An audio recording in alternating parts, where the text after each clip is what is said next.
Colegas, ante todos, muy buenos días. Dándole la bienvenida a este módulo correspondiente, desarrollaremos sobre principios pedagógicos de la educación física. La pedagogía de la educación física.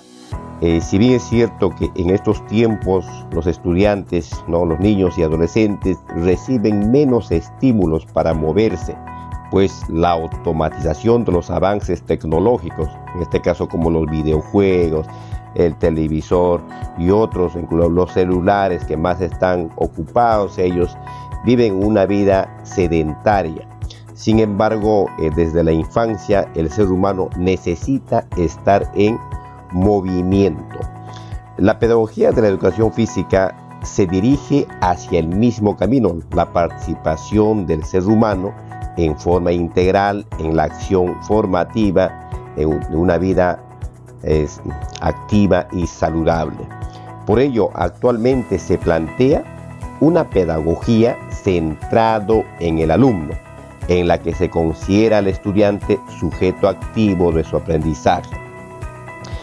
Se debe tomar en consideración que todo nuevo aprendizaje se construye a partir de las necesidades y experiencias previas.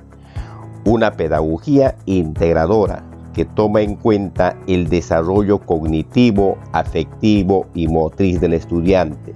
Una pedagogía diferenciadora que reconoce que cada estudiante es un individuo único, diferente de los demás, con distintas necesidades e intereses, que tiene su propio ritmo de aprendizaje. Principios pedagógicos de la educación física. Esto, de acuerdo a Anna-Marit Schaevold, se puede clasificar en lo siguiente: el principio de adaptación a la naturaleza humana, el principio de adaptación evolutiva, el principio de la individualidad, el principio de la tolerancia, el principio de la realidad, el principio de la solidaridad, principio de la creatividad y principio de la espontaneidad. Vamos a ver en este caso el primer principio, que es principio de adaptación a la naturaleza humana. Nuestra vida cotidiana es cada vez más mecanizada y automatizada debido al rápido avance tecnológico actual. Por ello, muchas de las capacidades naturales del ser humano no alcanzan su máximo desarrollo e incluso se atrofian. Lo que los jóvenes en la vida natural podían adquirir jugando, ahora tienen que aprender muchas veces con una obligación todavía, las actividades. La fisiología nos dice que la función constituye el estímulo para la formación y fortalecimiento del sistema, en este caso orgánico. Por tanto, debemos olvidar que el ejercicio adecuado hace desarrollar el órgano.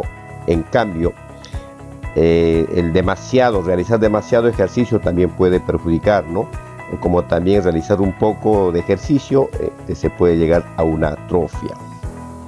No debemos olvidar que cuando la persona actúa, lo hace integralmente, en este caso en su aspecto motor, cognitivo, socioafectivo. Por eso, cuando realiza una actividad nueva, su grado de atención y consumo de energía es alto, pero a medida que la repite, muchas veces ya no requiere atención constante. Una vez que se domine un movimiento, debemos añadirle otra dificultad, progresivamente, para que los chicos puedan desarrollar, Ahora vemos el siguiente principio de la adaptación a la evolución.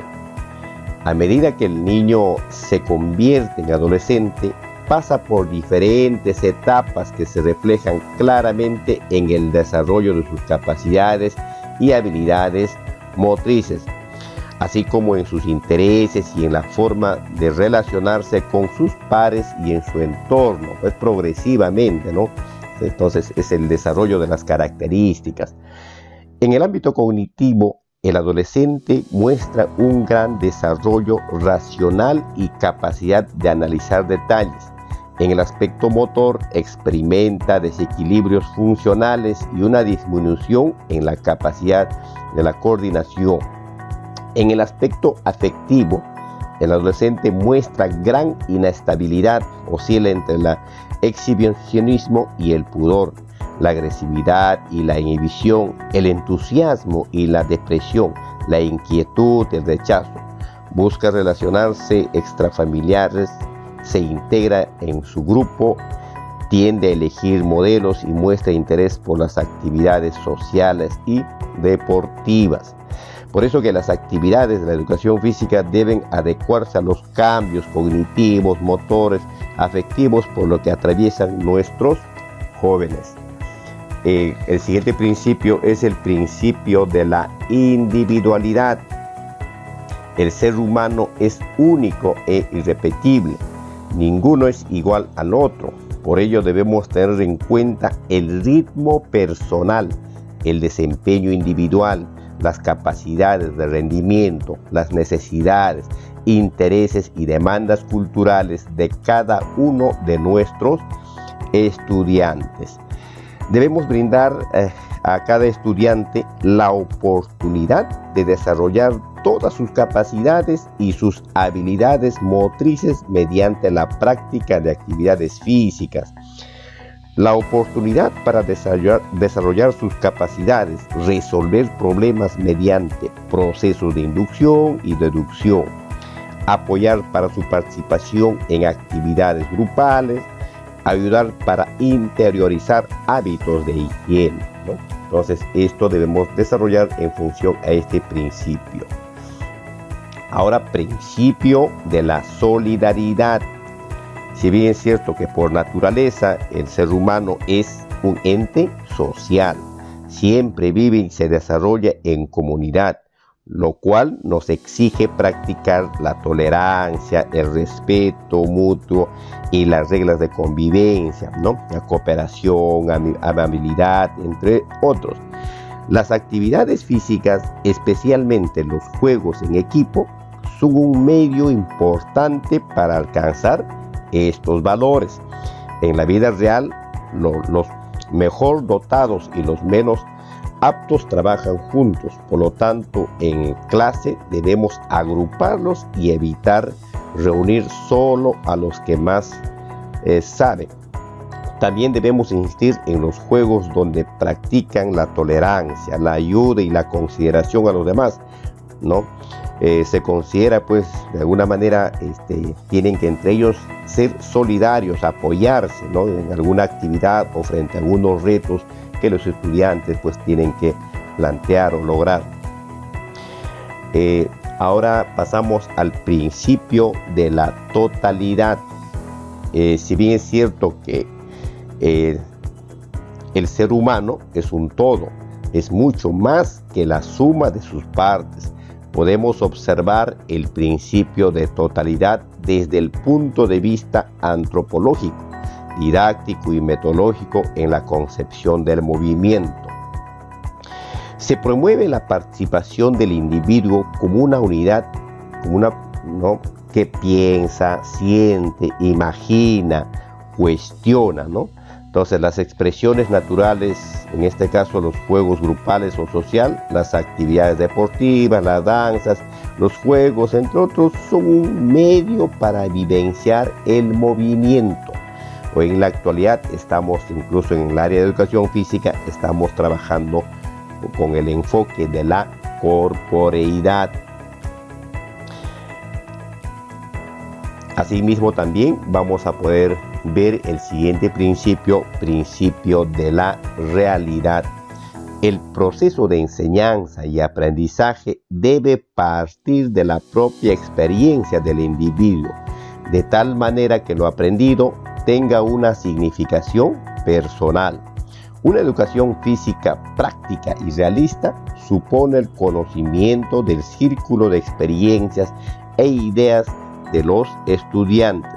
Por eso, no nos guiaremos solamente por la teoría, observemos las actividades que realizan los estudiantes. ¿Cuáles son sus intereses lúdicos, recreativos, deportivos?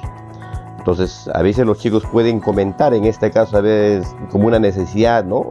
El partido de fútbol, así como hemos vivido el año pasado, ¿no?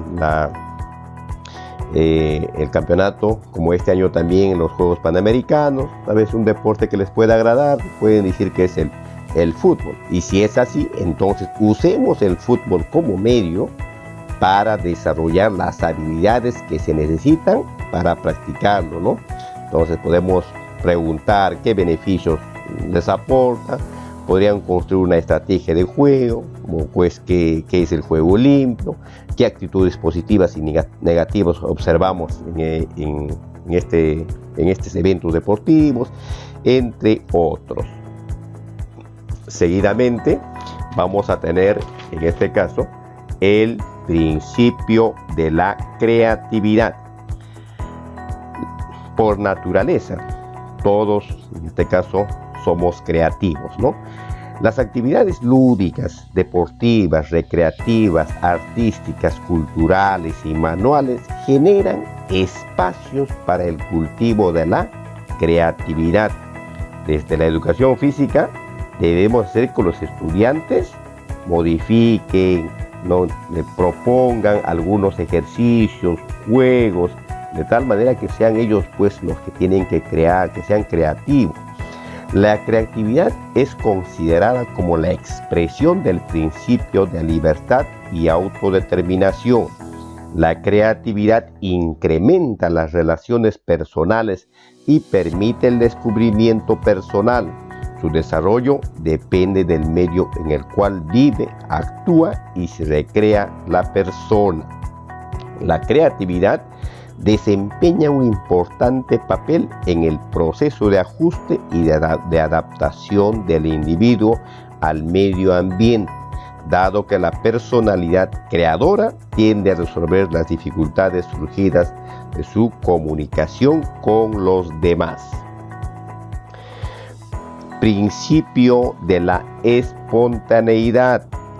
La educación física abre el camino a la individualidad, a la voluntad de expresión y creación personal. La gimnasia rítmica y artística es la expresión más espontánea y auténtica. Ofrece muchos para animar al estudiante a despertar su independencia en el proceso de aprendizaje.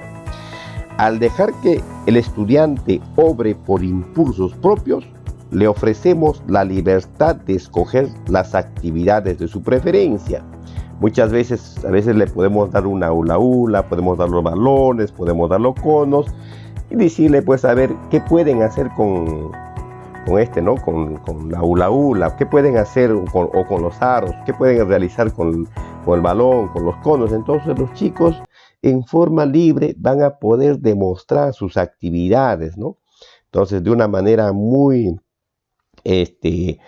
propia, con una propia iniciativa, ¿no? Entonces ellos van a poder realizarlo. A veces las grandes tareas impiden al joven conocer sus propias condiciones. Entonces yo creo que es muy importante realizar este principio de la espontaneidad. De esta manera, el estudiante puede ir seleccionando actividades libremente, demostrando madurez y comprensión de sus posibilidades. Las tareas deben ser tales que el estudiante pueda realizarlos con sus propias fuerzas. Deben dejarse una esfera de libertad dentro de la cual pueden seguir sus cambios independientemente elegidos. Si en los siglos inferiores se han creado las condiciones previas, en los siglos superiores han de dárseles las oportunidades de determinar libremente, ¿no?, estas actividades físicas.